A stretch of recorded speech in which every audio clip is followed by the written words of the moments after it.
नमस्कार मित्रों, जय श्री राम।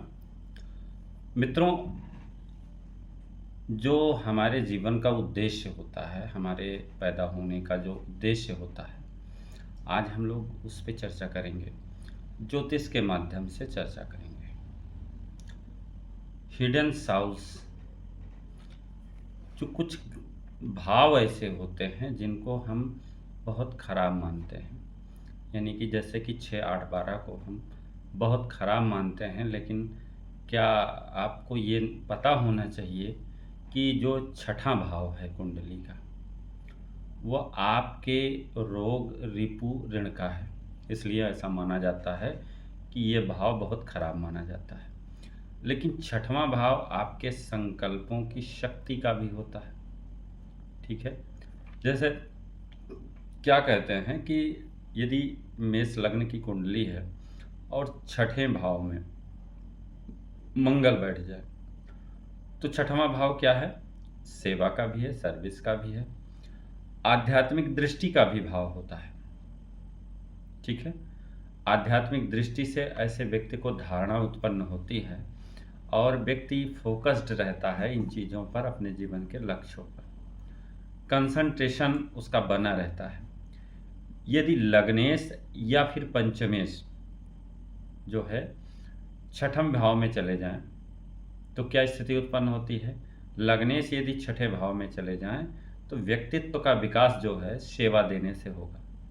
ठीक है, आध्यात्मिक दृष्टि जागृत करें और सेवा दें। दूसरी चीज़ ये है, यदि पंचमेश छठे भाव में चले जाएं, तो ऐसे लोगों की जो चेतना होती है वो बहुत अच्छी होती है।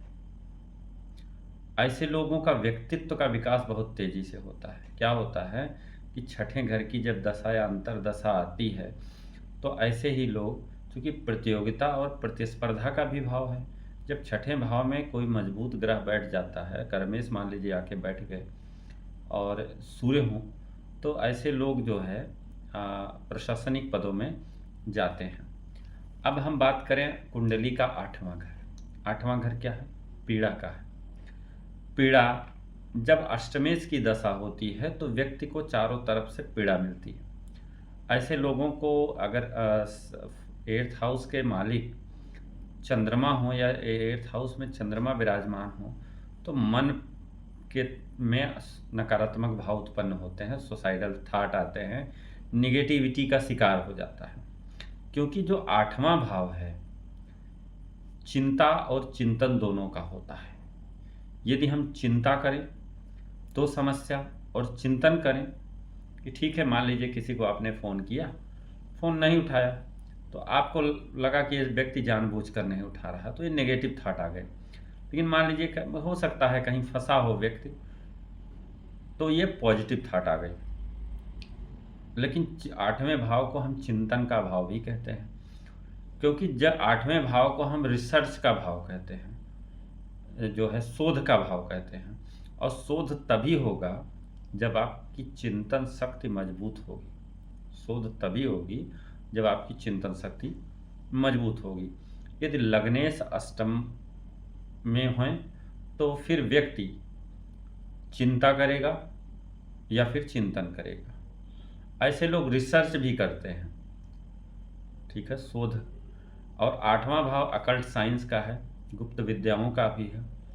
तो यदि अष्टम भाव में गुरु बैठ जाएं, या फिर गुप्त शक्तियों का है, आठवें भाव में गुरु बैठ जाएं और केतु बैठ जाएं, तो ऐसे लोगों के लिए बहुत अच्छा माना जाता है।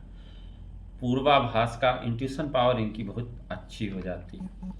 और चूंकि आठवां घर जो है किसी चीज़ का शोध होता है, आठवें घर से हम आपके गुप्त चीज़ों को भी देख सकते हैं, तंत्र मंत्र, जादू टोना। ठीक है, तो और जैसे मंत्र सिद्धि की बात अगर हम करें, तो आठवें भाव में जिनका संबंध लग्नेश का अष्टम भाव से होता है, या पंचमेश का अष्टम भाव से होता है, या नवमेश का अष्टम भाव से होता है, तो ऐसे लोग मंत्रों की सिद्धि बहुत जल्दी कर लेते हैं। ऐसे लोग समाधि भी अच्छा प्राप्त कर लेते हैं। त्रिकोण के स्वामी हमेशा सही काम करते हैं, चाहे वो जिस भाव में है। जैसे मान लीजिए कोई व्यक्ति है उसका नेचर है, उसका कैरेक्टर है, जहाँ भी रहेगा उसको सजाता संवारता रहेगा। ठीक है? मान लीजिए वो किसी ऐसे घर में पहुँच गया जहाँ वो जो घर है वो टूटा-फूटा है, तो उसके नेचर में है उसको सजाने-सँवारने की। तो जो टूटा-फूटा खंडहर है, उसको सजाने और सँवारने में उसकी जो ऊर्जा होगी, थोड़ी ज़्यादा लगेगी, बस इतना होगा। घर कैसा भी हो, अगर ग्रह अच्छा है, ग्रहों की स्थिति अच्छी है और ग्रहों का नेचर और प्रकृति पर डिपेंड करेगा कि वह किस नेचर का है, मेलेफिक प्लैनेट है अथवा बेनिफिशियल प्लैनेट है। तो उस तरह की चीज़ें होंगी। ठीक है? यदि 1, 5 और 9 के स्वामी 8वें घर में जाकर बैठेंगे, तो व्यक्ति को ज्योतिषी बनाएँगे, व्यक्ति किसी गूढ़ चीज़ों की खोज करेगा और व्यक्ति को सलाहकार भी बनाएँगे। लग्नेश जब अष्टम भाव में जाते हैं, तो व्यक्ति मंत्र सिद्धि बहुत तेज़ी से करता है। ये तो हुआ 6वें और 8वें घर की बात। अब अगर हम 12वें भाव की बात करें, तो 12वां भाव है क्या? मुक्ति का है। 12वां भाव मुक्ति का है। मुक्ति का मतलब केवल मौत से ही नहीं होता है। मुक्ति का मतलब स्वतंत्रता से भी होता है। जीते जी जो है आपकी जो आसक्ति है, वो अनासक्ति में बदल जाए। लग्नेश, पंचमेश या नवमेश यदि 12वें भाव में चले जाएं, तो वह व्यक्ति को मुक्त कर देते हैं। ठीक है?